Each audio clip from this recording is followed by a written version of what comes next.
I grew up in Berkeley and there were always coffee stands, little carts around. And so I had my first taste of coffee as a mocha when I was in high school.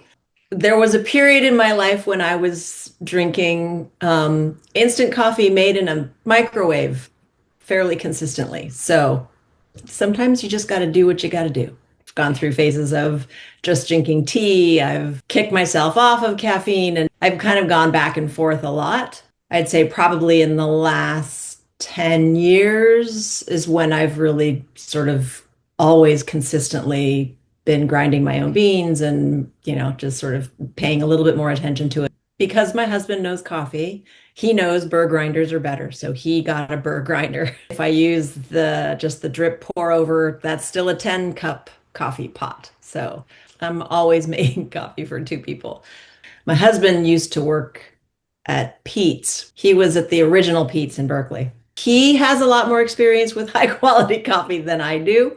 And so through him sort of having actually a preference for particular types of beans, as opposed to just the kind of roast, then I sort of learned a little bit more about sort of flavors that I like and don't like.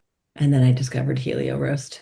Oh, I was always going to Pete's to get my beans. They actually stopped roasting their coffee in that location. So there is an online business called Just One Cookbook that actually had a link to, they had like if you use this link, you get a 10% or whatever HelioRoast. And I'm like, local and green. And oh, all my little Berkeley buttons are going, yay. So I checked it out. And now I was given choices of like full city plus. And I'm a farm to table kind of person. So the fresher something is, I will always want to go with something that's a little fresher.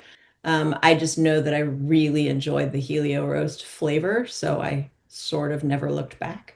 I think I ordered like three different levels of roasts to sort of see which one I liked.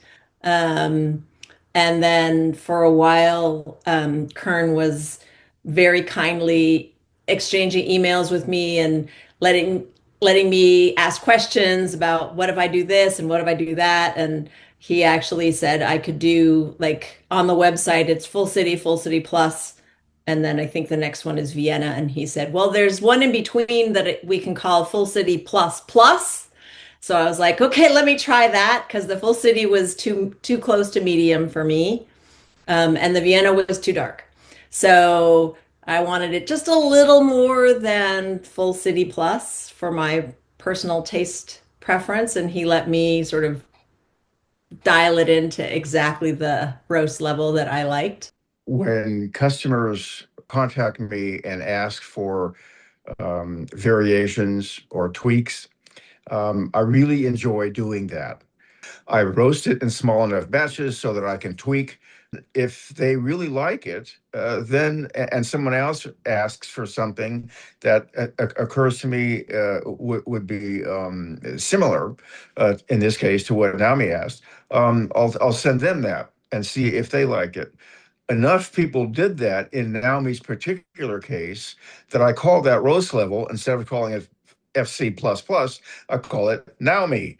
And so I go on my machine and just dial in Naomi, and they get what she gets. But if they want it in some other bean too, she buys Sumatra Lintong. If somebody else wants it in Ethiopia Harar, easy to do.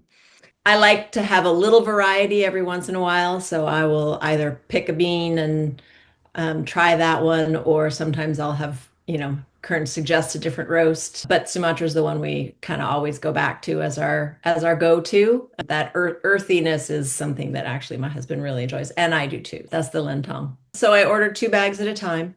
When we're drinking coffee, both of us drinking coffee every day, it lasts just a little longer than the 2 weeks. In every order, he puts a little card. And I just love that personal touch.